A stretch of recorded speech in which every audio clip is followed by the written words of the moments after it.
Assalamualaikum warahmatullahi wabarakatuh. Alhamdulillah senang sekali bisa kembali hadir di channel Mbah Salim. Semoga kita semua selalu dalam lindungan Allah, diberi kesehatan, keberkahan, dan kelancaran rezeki. Amin ya robbal alamin. Nah, buat saudaraku dimanapun berada, bahwasanya di dalam basmalah kita mengucapkan dengan nama Allah. Tapi pernahkah berpikir lebih dalam, siapakah sebenarnya nama Allah yang disebut dalam lafaz ini? Jika Allah tidak serupa dengan makhluk, lalu bagaimana memahami nama ini? Saudaraku, banyak yang beranggapan bahwa membaca bismillah sebelum makan dan minum membawa keberkahan. Namun, ada kejadian menarik. Seorang guru yang saya kenal justru tidak membaca bismillah saat makan dan minum.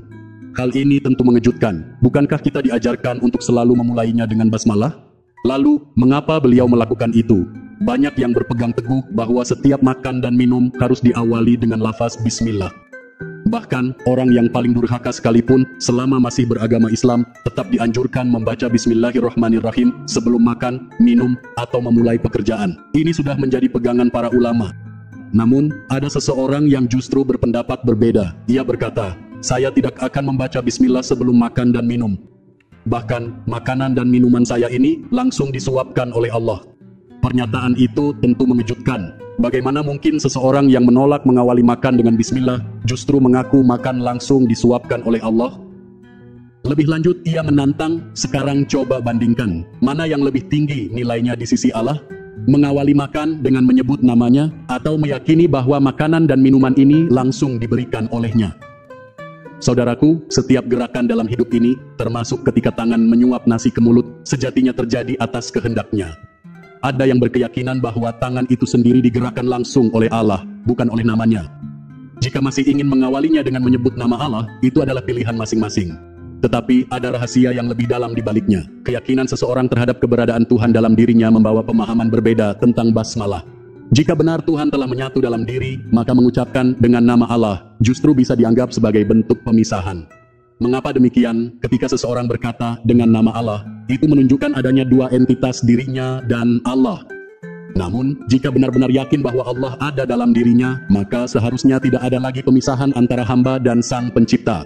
Mengucapkan dengan nama seakan memberi batas antara keduanya, padahal keyakinan sejati adalah menyatu tanpa sekat. Ibarat berbicara dengan seseorang, jika mengatakan dengan si Anu, maka jelas mengakui adanya perbedaan antara diri sendiri dan orang lain. Begitu juga dengan basmalah jika dipahami secara kebatinan yang lebih dalam. Apakah benar seseorang yang yakin Tuhan ada dalam dirinya masih perlu mengawali sesuatu dengan menyebut namanya? Ataukah justru keyakinan itu sudah cukup tanpa perlu mengucapkannya? Jika seseorang meyakini bahwa Tuhan telah menyatu dalam dirinya, lalu mengawali sesuatu dengan berkata, dengan nama Allah, apakah itu tidak justru memisahkan yang seharusnya sudah menyatu? Disinilah letak rahasia yang jarang dipahami. Orang yang benar-benar yakin bahwa Tuhan ada dalam dirinya, ketika membaca basmalah, bukan lagi dengan nama Allah secara terpisah, melainkan dengan kesadaran bahwa nama yang disebut itu telah melebur dalam dirinya sendiri.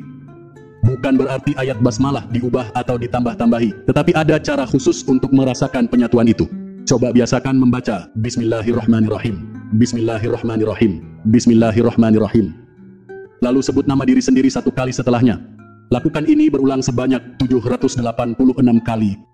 Cara ini sangat jarang dipraktikkan. Dari jutaan orang yang membaca basmalah, hampir tidak ada yang menyadari bahwa menyertakan nama diri dalam bacaan ini bisa memperkuat keyakinan terhadap penyatuan dengan Tuhan. Dalam pemahaman tasawuf, semakin seseorang menghayati bahwa Tuhan telah menyatu dalam dirinya, maka semakin kuatlah hubungan itu. Karena hakikatnya, Tuhan berkata, Aku dan manusia adalah makhluknya. Maka ketika seseorang membaca Bismillahirrahmanirrahim dengan menyertakan namanya sendiri, ia tidak sedang memisahkan, tetapi justru semakin menyatu dengan hakikat ilahi yang telah melekat dalam dirinya. Nah saudaraku, cobalah biasakan membaca Bismillahirrahmanirrahim, Bismillahirrahmanirrahim, Bismillahirrahmanirrahim. Lalu sebutkan nama dirimu sendiri sebanyak 1 kali. Lakukan ini berulang hingga mencapai 786 kali. Maka ada rahasia besar di balik amalan ini. Sesuatu yang mungkin sulit dipercaya sebelum mengalaminya sendiri. Konon, dengan kebiasaan ini apapun yang disentuh bisa berubah menjadi rezeki. Pernah bertemu seorang guru yang memiliki kemampuan luar biasa hanya dengan menepuk selembar daun sambil membaca Bismillahirrahmanirrahim. Dan menyebut namanya, daun itu benar-benar berubah menjadi uang di depan mata. Yang lebih mengejutkan, ini bukan sulap atau trik. Uang yang muncul itu bahkan digunakan untuk membeli bensin mobil. Padahal saat itu tidak ada masalah dengan uang di dompet, tetapi sepertinya ada pelajaran besar yang ingin diajarkan. Apa sebenarnya rahasia di balik kekuatan ini? Bagaimana basmalah bisa berhubungan langsung dengan nama diri sendiri hingga mengubah sesuatu menjadi rezeki nyata? Buat saudaraku, bahwa hakikat dari bismillah dalam ilmu kaji diri adalah menemukan siapa aku yang sejati. Aku yang sebenarnya bukan sekadar aku sebagai makhluk, tetapi aku yang hakiki, yang berasal dari Tuhan. Inilah yang sejak awal dibahas di video ini. Apakah ada yang benar-benar mengetahui nama Allah yang sejati? Dengan mengamalkan Bismillahirrahmanirrahim sebagaimana yang telah dijelaskan, maka seseorang tidak lagi hanya menyebut nama Allah sebagai kata-kata atau sesuatu yang terpisah, melainkan menyatu dengan nama Allah yang hakiki. Itulah sebabnya, dalam makna zahirnya, apapun yang disentuh dan dipegang bisa mendatangkan rezeki. Namun, makna lebih dalamnya adalah bahwa apapun pekerjaan yang dijalankan akan membawa kesuksesan. Tidak peduli apa profesinya, selama seseorang menguasai hakikat bismillah ini, tidak perlu ada rasa pesimis atau gengsi terhadap pekerjaan. Bahkan, seseorang yang bekerja sebagai kuli bangunan pun bisa mengalami perubahan besar dalam hidupnya jika benar-benar mendalami amalan ini. Tidak ada yang mustahil jika seseorang melakukannya dengan sungguh-sungguh. Nah saudaraku, lakukan selama 3 malam berturut-turut tanpa terputus. Setiap malam, duduk dalam keadaan bersih dan suci, menghadap ke arah kiblat. Bacalah Bismillahirrahmanirrahim. Dengan nama Allah yang Maha Pengasih, lagi Maha Penyayang. Lalu sebut nama dirimu sendiri sebanyak 1 kali. Lakukan membaca Bismillah sebanyak 786 kali.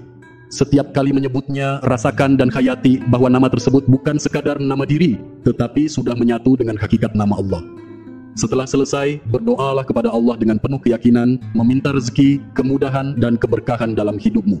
Jika amalan ini dilakukan dengan konsisten dan penuh keyakinan, maka perubahan akan terjadi.